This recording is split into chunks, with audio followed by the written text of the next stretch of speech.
जय श्री कृष्णा। आप में से बहुत सारे ऐसे बच्चे होंगे जिनको लगता होगा कि उनका पढ़ाई में मन नहीं लगता, या आप ऐसे लोगों से मिले होंगे जो अक्सर आपसे कहते हुए दिखाई देंगे कि मेरा तो पढ़ाई में मन ही नहीं लगता।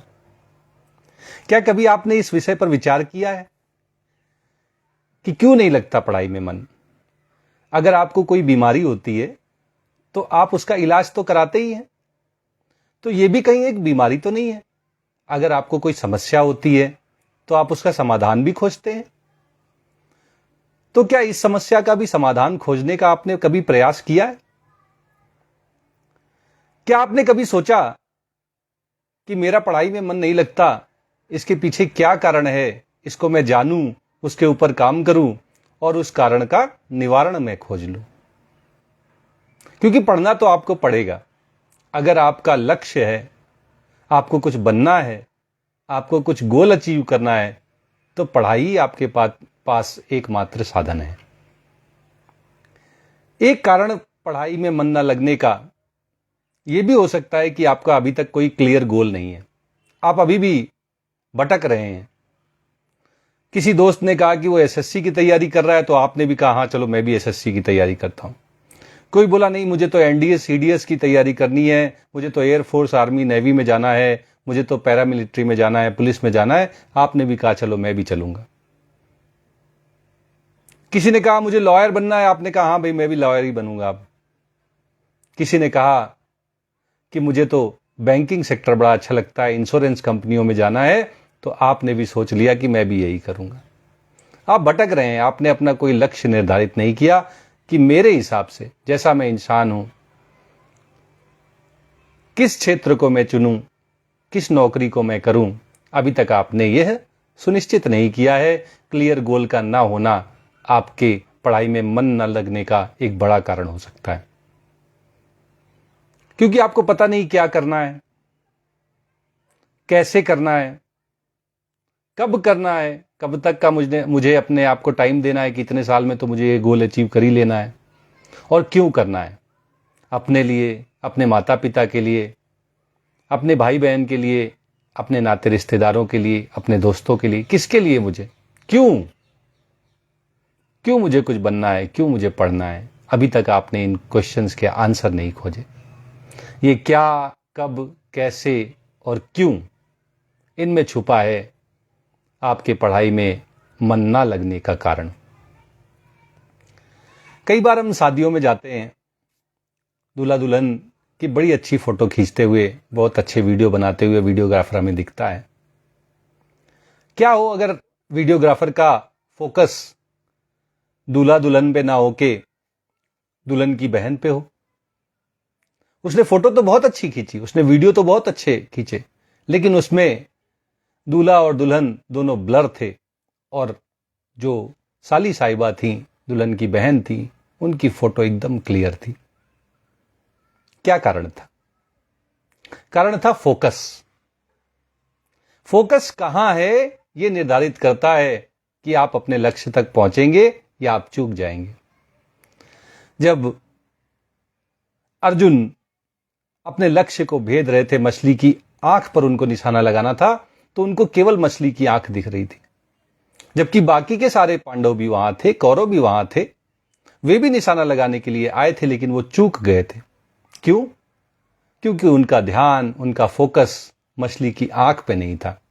उन्हें तो पूरी मछली दिख रही थी, उन्हें तो सभा में बैठे हुए सभी लोग दिखाई दे रहे थे, और इसीलिए उन्हें अपना लक्ष्य हासिल करने में बड़ी परेशानी हुई। उनका फोकस कहीं और था। एक बार आप भी देखिए, कहीं आपका फोकस किसी और चीज में तो नहीं है जिसकी वजह से आपका पढ़ाई में मन नहीं लगता। एक बड़ा कारण हो सकता है डिस्ट्रैक्शन, भटकाव। आप मोबाइल में ही इतना उलझे रहते हैं, आप सोशल मीडिया को इतना चलाते हैं, आप रील देखते रहते हैं, आप शॉर्ट्स देखते रहते हैं कि आपका सारा समय कब निकल जाता है आपको पता ही नहीं चलता। और जब आप पढ़ाई के लिए बैठते हैं, तब तक आप इतना सोशल मीडिया चला चुके होते हैं, इतना अपनी आंखों को, इतने दिमाग को आपने दौड़ा लिया होता है कि दोनों थक चुके होते हैं और आपका मन पढ़ाई में नहीं लगता है। एक कारण यह भी हो सकता है कि आपने बहुत सारे रिसोर्सेज इकट्ठा कर लिए, आपने बहुत सारी किताबें मंगा ली एक साथ, आपने पीडीएफ डाउनलोड कर लिए, आपने बहुत सारे नोट्स इकट्ठा कर लिए, आपने बहुत सारे सब्सक्रिप्शन ले लिए, क्लासेस लेने लगे, टारगेट्स, डेली के टारगेट्स जो भी मिलते हैं वे सब आपने एक जगह रख लिए, बुक्स रख ली, नोट्स रख लिए।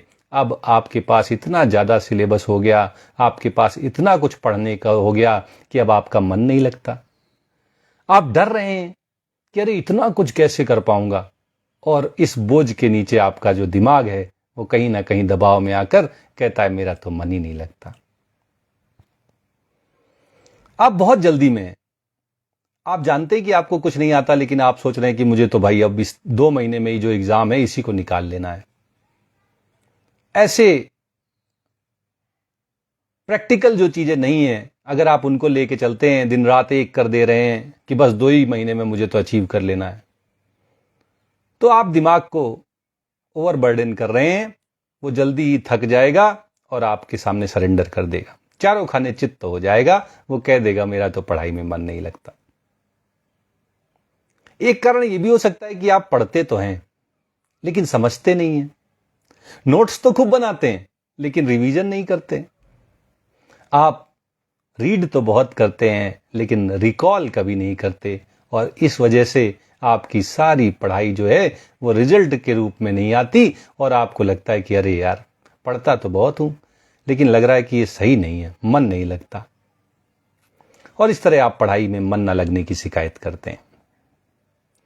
कभी कभी हमें यह भी ऐसा लगता है कि हमारी जो है वो शरीर की डिफॉल्ट सेटिंग ऐसी है, किसी ने ऐसी सेटिंग कर दी है कि बस आराम मिलता रहे, जरा सी मेहनत ना करनी पड़े, हम बस प्रार्थना करें भगवान से और भगवान जो है थाली में सजा के और एक नौकरी लाके सरकारी हमको दे दें। इसके लिए हमें प्रयास ना करना पड़े। प्रयास से बचना, अपने आप को कष्ट में डालने से बचना, 6 घंटे 4 घंटे 2 घंटे लगातार कुर्सी में बैठकर मेहनत करना, यह हमारे शरीर को अच्छा नहीं लगता। लेट कर पढ़ना अच्छा लगता है, मोबाइल से कथा की तरह सुनना अच्छा लगता है। यह भी एक कारण हो सकता है कि आप पढ़ते तो हैं लेकिन आपके नंबर नहीं आते, और फिर आप कहते हैं कि मेरा पढ़ाई में मन ही नहीं लगता। प्रोक्रेस्टिनेशन, जिसको हम लोग हिंदी में टाल मटोल करने की आदत कहते हैं, यह भी एक बहुत बड़ा कारण आपका पढ़ाई में मन न लगने का हो सकता है कि आप अपने आप को अभी तक इतना डिसिप्लिन नहीं कर पाए हैं। हमेशा टाल मटोल करते रहते, कल से करूंगा, आगे करूंगा, फिर कभी शुरू करूंगा, 1 तारीख से शुरू करूंगा, अगले महीने शुरू करूंगा, हमेशा टाल मटोल की स्थिति में रहते हैं। ये प्रोक्रेस्टिनेशन भी आपके पढ़ाई में मन ना लगने का एक कारण हो सकता है। आप अपने कारण को खोजिए। मैंने तो तरह तरह के कारण आपको बता दिए, आप भी इस कारण को खोजने का प्रयास कीजिए, क्योंकि अगर आपको समस्या पता चल जाएगी ना तो समाधान तो आप निकाल लेंगे। आपने न जाने कितनी समस्याओं के समाधान अपने जीवन में निकाले हैं, इस समस्या का समाधान भी आप निकाल ही लेंगे, मुझे पूरा भरोसा है। तो सबसे पहले अगर आपको ये पता चल जाए तो जरूर मुझे भी बताइएगा, कमेंट करिएगा कि आपकी समस्या क्या है, किस वजह से आपका पढ़ाई में मन नहीं लग रहा है। और जब आपको पता चल जाए कि क्या समस्या है तो फिर तमाम उपाय हैं निवारण की, इसके समाधान के। हमको रिफ्रेश करना होगा, हमको रिबूट करना होगा, हमको रिस्टार्ट करना होगा। हमको पेशेंस के साथ, एक क्लियर कट गोल के साथ, एक टाइम फ्रेम में जो प्रैग्मेटिक हो, प्रैक्टिकल हो, डेली स्मॉल स्मॉल स्टेप्स के साथ, किसी चिंता के साथ नहीं, नो वरी, केवल सीखने के उद्देश्य से, आगे बढ़ने के उद्देश्य से, लक्ष्य को प्राप्त करने के उद्देश्य से हमें पढ़ाई करनी होगी। अपने आप को बोझ तले नहीं दबा देना है, अपने आप को इतना नहीं खींच देना है कि बस एक दिन तो हमने 12 घंटे पढ़ लिया और अगले दिन रख दी किताबें कि अरे हमसे ना हो पाएगा, हमारा तो मन ही आज नहीं कर रहा है पढ़ने का। थोड़ा थोड़ा रोज रोज आगे बढ़ना है और मंजिल तक पहुंचना है। एक अपना क्लियर कट गोल बनाइए, मुझे क्या करना है, क्यों करना है, कैसे इस लक्ष्य को पाऊंगा और इसके लिए मैं क्या क्या साधन यूज करूंगा। बहुत ज्यादा साधन नहीं चाहिए, बहुत ज्यादा नोट्स नहीं चाहिए, बहुत ज्यादा रीडिंग नहीं चाहिए। बार बार जो हमने पढ़ा है उसको रिकॉल करना, जो हमने नोट्स बनाए हैं उनका रिवीजन करना, ये ज्यादा इंपॉर्टेंट होता है। और इसलिए आप अपने गोल को सेट करें, उस गोल को छोटे छोटे टुकड़ों में बांट दें। जैसे आपको किसी क्वांट्स की सब्जेक्ट का पूरे टॉपिक्स को कवर करना है तो आपको एक एक टॉपिक को अलग लिखना होगा। हर टॉपिक को कितने दिन में क्लियर करूंगा, कितने दिन इसकी प्रैक्टिस करूंगा, इन सब को आपकी डायरी में जगह मिलनी चाहिए, ताकि हर दिन की रणनीति आपके पास हो कि आज मुझे क्या करना है। अगर आप आज का काम आज कर लेंगे तो कल का काम कल भी कर लेंगे, और फिर आने वाले समय में जो भी आप नियम बनाएंगे अपने लिए, जो भी गोल सेट करेंगे, वो सब आप अचीव कर लेंगे। लेकिन इसकी शुरुआत आज से ही करनी होगी। आज के गोल को आज ही पूरा करना होगा। अगर आज आपने टाल मटोल कर दी, अगर आज आपने प्रोक्रेस्टिनेशन को जगह दे दी, तो फिर यही आपकी आदत बन जाएगी। और हैबिट ऐसी चीज है जिससे आप कितना भी दूर जाना चाहें, वो कुछ ना कुछ a bit is still left, कुछ ना कुछ शेष रह जाती है। आप एच को हटा दें, अ बिट रह जाती है। ए को हटा दें, बिट रह जाती है। और अगर बी को भी हटा दें तो इट इज स्टिल देयर, वो कभी आपसे दूर नहीं होती। आदत आपको अच्छी बनानी पड़ेगी, रोज रोज पढ़ने की, अपने गोल को अचीव करने की बनानी होगी। हम नहीं पढ़ते क्योंकि हम डिस्ट्रैक्ट हो जाते हैं मोबाइल में, रील्स में, शॉर्ट्स में। तो हमें एक डिस्ट्रैक्शन फ्री स्टडी प्लान बनाना पड़ेगा। हमारा जो भी समय हम पढ़ाई का निर्धारित करेंगे, उस समय हमारा मोबाइल साइलेंट मोड में चला जाए। सोशल मीडिया के लिए भी हम एक निश्चित समय रखें कि मैं इतने बजे से इतने बजे तक ही उठाऊंगा, वो भी तब उठाऊंगा जब मैंने आज के अपने टारगेट को अचीव कर लिया है। अपने आप को रिवार्ड दें। अगर आप आज के टारगेट को अचीव करते हैं तो अपने सबसे प्यारे दोस्त से, अपनी सहेली से, आप जो भी जिसका बेस्ट फ्रेंड है, उससे उतने मिनट बात कर लीजिए जितने घंटे आज आपने पढ़ाई की है। ये आपके लिए एक मोटिवेशन होगा कि मैं तभी आज बात करूंगा जब आज का टारगेट मैं अचीव कर लूंगा, और उतने ही मिनट बात करूंगा जितने घंटे का मैंने टारगेट अचीव किया है। तो आप अपने गोल की तरफ आगे बढ़ेंगे। एक रीजन होगा आपके पास, एक मोटिवेशन होगा अपने लक्ष्य को पाने का। एकांत में रहना शुरू करिए। सबके बीच में बैठकर पढ़ाई नहीं होती। आपको पीसफुल, शांत वातावरण में, एकांत में बैठकर पढ़ना होगा, या फिर कोई ऐसी जगह जहां पे सारे एक ही काम कर रहे हों, सब पढ़ाई में लगे हों। ऐसी लाइब्रेरी होती है जहां सब पढ़ने के लिए जाते हैं, तो वहां मन लगाना नहीं पड़ता। जैसे मंदिर में जाके भगवान की पूजा के लिए मन नहीं लगाना पड़ता, घर में बैठकर लगाना पड़ता है। मंदिर में सब पूजा करते हुए नजर आते हैं, सब प्रार्थना करते हुए नजर आते हैं, सब भक्ति करते नजर आते हैं, सब भजन करते नजर आते हैं। हमारा ध्यान भी खुद भगवान में लग जाता है। इसके लिए हमें अलग से प्रयास नहीं करना होता। तो अगर आपका मन नहीं लग रहा पढ़ाई में, तो आप भी लाइब्रेरी ज्वाइन कर लीजिए। हो सकता है जहां सब बैठकर पढ़ रहे हैं, वहां देखा देखी आपका मन भी पढ़ाई में लगने लगे और आप अपने लक्ष्य को हासिल कर पाए। डेली टारगेट्स जब आप बना लेते हैं और पहले दिन उसको अचीव करते हैं, तो अगले दिन आपके अंदर और ज्यादा जोश होता है, और ज्यादा पॉजिटिव एनर्जी होती है, और ज्यादा उत्साह होता है कि आज जब कल कर लिया था तो आज भी कर ही लूंगा। और अगर आप एक सप्ताह तक अपने गोल्स को, डेली टारगेट्स को अचीव करते रहते हैं, तो ये आपकी आदत में बन जाता है। आपकी आदत हो जाती है कि आपको चैन नहीं आता जब तक कि आपके गोल पूरे ना हो जाएं, जब तक कि आप अपने टारगेट्स को अचीव ना कर लें। अपने आप को रिवार्ड कीजिए। कई लोग इसलिए आगे बढ़ जाते हैं क्योंकि उनके पास में ये एक ऐसा हथियार होता है जिसको जब चाहें, जैसे चाहें चला सकते हैं। मेरा बेटा मोबाइल में गेम खेलना चाहता था। मैंने उससे बोला कि तुम अगर पूरे सप्ताह बढ़िया पढ़ाई करोगे, सारे होमवर्क को कंप्लीट करोगे, तुम्हारी सप्ताह भर में अगर कोई भी क्वेश्चन मार्क, कोई भी गलती टीचर्स ने नहीं भेजी, तो संडे को तुम्हें गेम देखने को मिलेगा। आप यकीन मानिए, वो मेरा बेटा 6 दिन खूब मेहनत करता था क्योंकि उसको रिवार्ड मिलना था 7वें दिन। आप भी अपने आप को रिवार्ड दीजिए। अगर आप केवल पढ़ाई करते रहते हैं और अपने आप को रिवार्ड नहीं देते हैं तो बड़ा बोरिंग हो जाता है। लेकिन अगर आप अपने आप को ही रिवार्ड देना शुरू कर देते हैं कि मैं दोस्त से मिलने संडे को जाऊंगा अगर मैं पूरे वीक अच्छे से पढ़ूंगा, मैं शॉपिंग करने जाऊंगा, मैं अपने लिए एक नई शर्ट खरीद के लाऊंगा। कुछ ऐसा रिवार्ड आप अपने आप को दीजिए जो आपका मनोबल बढ़ाए और आपको अपने लक्ष्य की ओर आगे बढ़ने के लिए प्रेरित करता रहे। एक्टिव लर्निंग भी पढ़ाई में आपका मन लगाने में बड़ी मददगार होती है। केवल रीडिंग करना, केवल सुनना, यह पर्याप्त नहीं होता लर्निंग के लिए। आप जब भी कुछ रीड करें, मान लीजिए 1 घंटे का आपने टाइम टेबल अपना बनाया एक सब्जेक्ट को पढ़ने का, 50 मिनट्स तक आप पढ़िए। 45 to 50 मिनट्स में आप अपने टॉपिक को कंप्लीट कर लीजिए। लास्ट के 10-15 मिनट आप इस बात के लिए रखिए कि जो आपने पढ़ा है क्या आप उसको रिकॉल कर पा रहे हैं। अपने आप से पूछिए कि क्या पढ़ा मैंने इस टॉपिक में, इसमें कैसे कैसे क्वेश्चन आए थे, क्या मैं उन क्वेश्चंस को कर सकता हूं।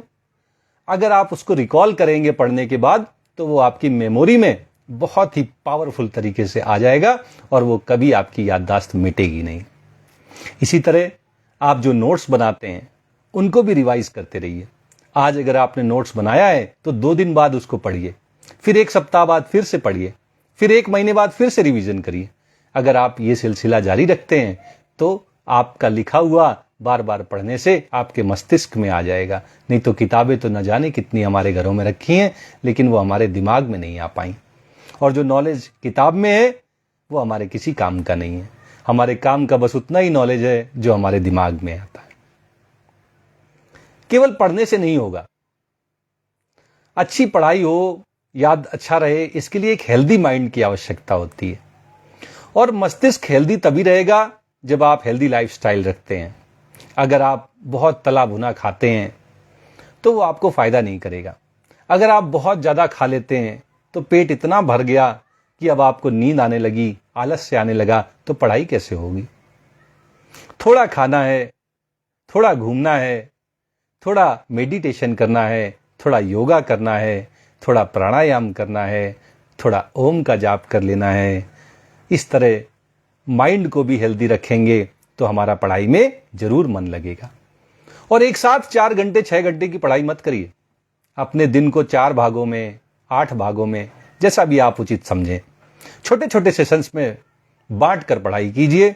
हर सेशन के बाद 5 मिनट के लिए ही सही स्ट्रेचिंग कीजिए, थोड़ी सी एक्सरसाइज कीजिए, थोड़ा सा वॉक कीजिए, ताकि दिमाग थके ना, उसमें रिफ्रेशमेंट बना रहे और वो रिफ्रेश होके आपको अपनी मंजिल तक पहुंचाए।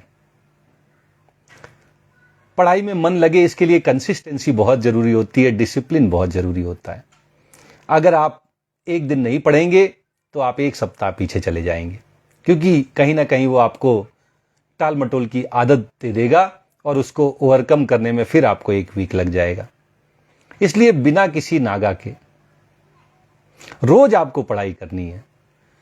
अगर दिन में नहीं मौका मिला, आप घूमने चले गए, आप काम में व्यस्त हो गए, तो आप शाम को समय निकालिए, रात में समय निकालिए, सुबह जल्दी उठकर पढ़ाई करिए, लेकिन आपको पढ़ना है। जब आप डेली पढ़ते हैं तो ये आपकी आदत बन जाता है। फिर आपको चैन नहीं आता जब तक आप किताब नहीं उठा लेते, जब तक आप डेली का टारगेट पूरा नहीं करते। इसलिए कंसिस्टेंसी और डिसिप्लिन का बहुत ध्यान रखिएगा। और लास्ट मोमेंट के लिए मत रखिए कि जब मेरा प्रीलिम्स का रिजल्ट आएगा तब मैं मेंस की तैयारी शुरू करूंगा। 7 दिन मिलेंगे, 10 दिन मिलेंगे, कितना पढ़ लेंगे आप, कितना रिवीजन कर लेंगे, कितना रिकॉल कर लेंगे। इसलिए जब आपका प्रीलिम्स हो जाए तो मेंस की तैयारी में अगले दिन से जुट जाइए।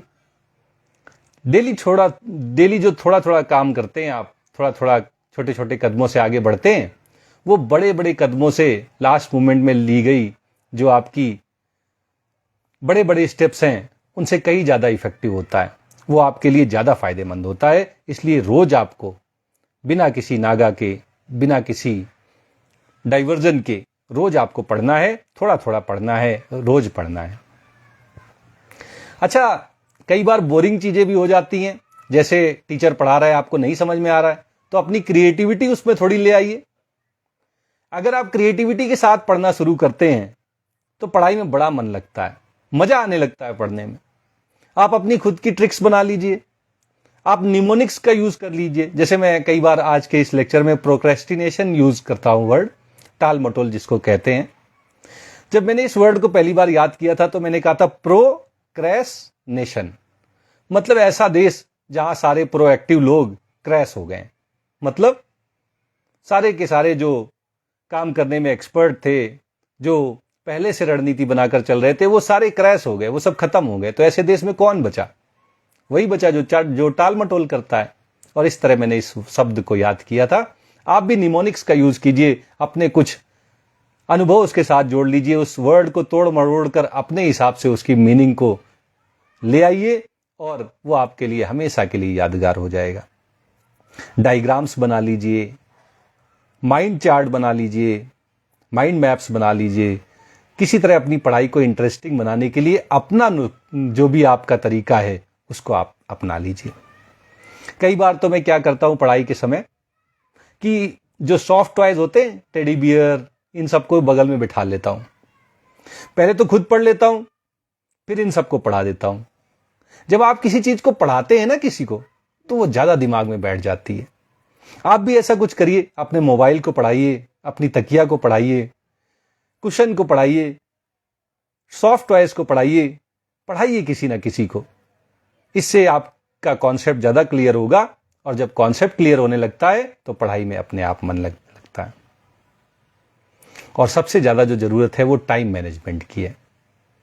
सबको 24 घंटे भगवान ने दिए हैं। अब उन 24 घंटे का हम कैसे यूज करते हैं ये निर्धारित करता है कि हम कहां जाएंगे। कई लोग दोस्तों के साथ बातें करने में, सोशल मीडिया को चलाने में, रील देखने में, शॉर्ट्स देखने में न जाने कितने घंटे वेस्ट कर देते हैं। उनकी प्रायोरिटी शायद अभी पढ़ाई नहीं है और इसीलिए वो कहते हैं कि उनका पढ़ाई में मन नहीं लगता। अगर आपको बचत करनी है, अगर आपको पैसे बचाने हैं, तो सबसे आसान उपाय पता है क्या होता है? पहले आपको जितने बचाने हैं उनको अलग कर लीजिए और फिर बाकी को खर्च कीजिए। क्योंकि अगर आप सोचेंगे कि पहले खर्च कर लेता हूं, जो बचेंगे वही मेरी बचत होगी, तो आप कभी जीवन में बचत नहीं कर पाएंगे। यही बात लागू होती है पढ़ाई के साथ। आपको आज कितने घंटे पढ़ना है, जो आपने अपने लिए टारगेट सेट किया है, वो कितने घंटे में आप पूरा कर लेंगे, पहले वो घंटे अलग कर लीजिए। उसके बाद बाकी की दोस्तों से, सोशल मीडिया में जितना टाइम आपका बचे उसको लगाइए। लेकिन जो काम आज आपको पूरा करना है उसके लिए जितने घंटे चाहिए उनको पहले से निकाल लीजिए। तभी आप अपने डेली टारगेट को अचीव कर पाएंगे। जो डेली टारगेट अचीव करते हैं वो वीकली टारगेट अचीव करते हैं, जो वीकली टारगेट अचीव करते हैं वो मंथली टारगेट अचीव करते हैं, और जो मंथली टारगेट अचीव करते हैं वो इसी साल सफल हो जाते हैं। यही सफलता का मूल मंत्र है। आप दिन के उस समय को पहचानिए जब आपका दिमाग सबसे ज्यादा काम करता है। हर व्यक्ति का एक प्रोडक्टिव टाइम होता है, वो प्रोडक्टिव टाइम जिसमें आपका दिमाग सबसे तेज चलता है। उस समय पढ़ा हुआ आपको आसानी से समझ में आ जाता है, वो आपकी याददाश्त में आ जाता है। आपको ऐसे टाइम को पहचानना है। जो कठिन विषय आपको लगता है, जिसमें आपका मन नहीं लगता, उसको उस समय में स्थान देना है, ताकि आपके एक्टिव माइंड से आप उस अपने वीक सब्जेक्ट को अपनी स्ट्रेंथ बना लें, उसको अपनी मजबूती में बदल दें। और आप टाइम अगर फिक्स कर लेंगे कि मुझे इतने बजे से इतने बजे तक ये सब्जेक्ट पढ़ना है, इतने बजे से इतने बजे तक ये सब्जेक्ट पढ़ना है, रोज आप उसी टाइम टेबल को रिपीट करते हैं, तो ये भी एक आदत में बदल जाता है, परिवर्तित हो जाता है। और फिर आपको उस किताब को पढ़ने के लिए सोचना नहीं पड़ता, टाल मटोल नहीं हो पाता, क्योंकि आपका टाइम तो फिक्स है, आपकी आदत हो जाती है। उस समय वो किताब उठ जाती है और आप पढ़ने लगते हैं। श्रीमद् भगवद गीता में भी एक ऐसा ही विषय आया है। 6वें अध्याय में बिल्कुल आपकी जैसी दशा अर्जुन की भी होती है। जैसे आपका पढ़ाई में मन नहीं लगता, अर्जुन भी भगवान से यही कहते हैं। क्या कहते हैं? कहते हैं, चंचलम ही मनः कृष्ण प्रमाथि बलवद दृढ़म तस्या अहम निग्रहम मन्ये वायोरिव दुष्करम। अर्जुन भगवान श्री कृष्ण से कहते हैं कि मन बड़ा चंचल है प्रभु, ये प्रमथन स्वभाव वाला है, ये बड़ा दृढ़ है, ये बड़ा बलवान है। इसलिए इस मन को वश में करना तो मुझे वायु को रोकने के जैसा दुष्कर मालूम होता है। मुझे लगता है कि बड़ा कठिन काम है मन को वश में करना। तो ये खाली आपकी समस्या नहीं है, मन को वश में करना अर्जुन को भी बहुत कठिन लगता था। उन्होंने श्रीमद् भगवद गीता के 6वें अध्याय में ये बात भगवान श्री कृष्ण से कही है। अच्छा, ऐसा नहीं कि खाली अर्जुन को यह कठिन काम लगता था, भगवान भी इससे सहमत है। इसके उत्तर में भगवान श्री कृष्ण कहते हैं, असंशयम महाबाहु मनो दुर्निग्रहम चलम अभ्यासेन तु कौन्तेय वैराग्येण च गृह्यते। भगवान कहते हैं असंशयम, इसमें कोई संशय नहीं है, इसमें कोई डाउट नहीं है कि मन को वश में करना बड़ा कठिन है। लेकिन भगवान यही नहीं रुकते, कहते कि निसंदेह मन चंचल है, कठिनाई से इसको वश में किया जा सकता है, लेकिन हे कुंती पुत्र अर्जुन, ये दो हथियार हैं जो इस मन को वश में लाने के लिए बड़ी आसानी करते हैं, बड़ा इस्तेमाल किए जाते हैं। कौन से दो उपाय भगवान ने बताए? भगवान ने कहा, अभ्यासेन तु कौन्तेय वैराग्येण च गृह्यते। दो उपाय हैं मन को वश में करने के। एक है अभ्यास, practice. Practice makes a man perfect. हम सब जानते हैं, किसी ने नहीं कहा कि intelligence makes a man perfect, किसी ने नहीं कहा कि IQ makes a man perfect, किसी ने नहीं कहा कि resources makes a man perfect. कहा गया practice makes a man perfect, क्योंकि अभ्यास ही वो हथियार है, वो तलवार है जिसके द्वारा हम सफलता तक पहुंच सकते हैं। अगर आपने पढ़ा, प्रैक्टिस नहीं किया, अगर आपने कॉन्सेप्ट पढ़ा और उसको प्रैक्टिस नहीं किया, तो वो कॉन्सेप्ट किसी दूसरे के लिए है, आपके काम नहीं आने वाला है। आप जितनी बार उसको प्रैक्टिस करते हैं, मैं तो एयरफोर्स में रहा हूं, 20 साल मैंने देश की सेवा एयरफोर्स में रह के की है। हमारे यहां भी यही सिखाया जाता था कि आप एक हथियार को जितनी बार चलाएंगे, आप किसी इक्विपमेंट को जितनी बार यूज करेंगे, आप किसी इक्विपमेंट के लिए यूज होने वाले जो भी इंस्ट्रूमेंट्स हैं उनको जितनी बार चलाएंगे, वो अभ्यास ही एक्चुअल वार में आपके काम आएगा। अगर आपने केवल एक बार कोई काम किया है, तो वो आपके अभ्यास में न होने के कारण जब समय का अभाव होगा, जब परिस्थितियां विपरीत होंगी, वार लाइक सिचुएशन होगी, तब आपका दिमाग नहीं काम करेगा, तब आप उसको नहीं चला पाएंगे। भगवान श्री कृष्ण भी अर्जुन से कहते हैं कि मन को वश में करने के लिए तुम्हें अभ्यास करना होगा, तुम्हें प्रैक्टिस करनी होगी, रोज रोज डिसिप्लिन के साथ तुम्हें इसको मन को वश में करके पढ़ाई करनी पड़ेगी। और दूसरा उपाय भगवान ने बताया, वैराग्य, डिटैचमेंट। आपका अटैचमेंट हो गया है, मोबाइल के साथ आप अटैच हो गए, अपने दोस्त के साथ आपका अटैचमेंट हो गया, अपनी सहेली के साथ आपका अटैचमेंट हो गया, आपका रील्स के साथ अटैचमेंट हो गया, आपका शॉर्ट्स के साथ अटैचमेंट हो गया, और इन अटैचमेंट्स ने ही आपके मन को पढ़ाई से विमुख कर दिया है, जिसकी वजह से आपका पढ़ाई में मन नहीं लगता। भगवान श्री कृष्ण श्रीमद् भगवद गीता में कहते हैं कि जिसका मन उसके वश में नहीं है, उसके लिए सक्सेस, सफलता, ये सब दुष्प्राप्य हैं, बड़े कठिन हैं। लेकिन जिसने अपने मन को जीत लिया है, वो विजेता बन गया है। उसके लिए अपने लक्ष्य को पाना, सफल होना, ये सहज हो गया है, आसान हो गया है, उसको तो सफल होना ही है। आप भी कारण का पता लगाइए कि कहां कमी है, कहां आपका फोकस है, आपका पढ़ाई में मन क्यों नहीं लग रहा है। क्या आपके पास गोल नहीं है? क्या आप ज्यादा डिस्ट्रैक्टेड हो गए हैं?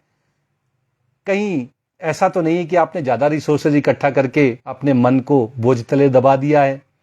कहीं आप रिकॉल करना भूल तो नहीं गए, रिपीट करना, रिवाइज करना भूल तो नहीं गए हैं? कहीं आप प्रोक्रेस्टिनेशन यानी टाल मटोल तो नहीं कर रहे हैं? अगर आपको अपना कारण पता चल जाए, तो इसके बाद जो अगला स्टेप होगा, वो उस कारण का निवारण करना होगा, उसका समाधान करना होगा, वो आपको ही करना होगा, अभ्यास से होगा, वैराग्य से होगा, ऐसा भगवान श्री कृष्ण कहते हैं। आप सब पर भगवान श्री कृष्ण की कृपा बनी रहे। आप जो भी लक्ष्य निर्धारित करें, उसको छोटे छोटे कदमों से रोज का रोज आगे बढ़ते हुए हासिल करें। इन्हीं शुभकामनाओं के साथ जय श्री कृष्ण।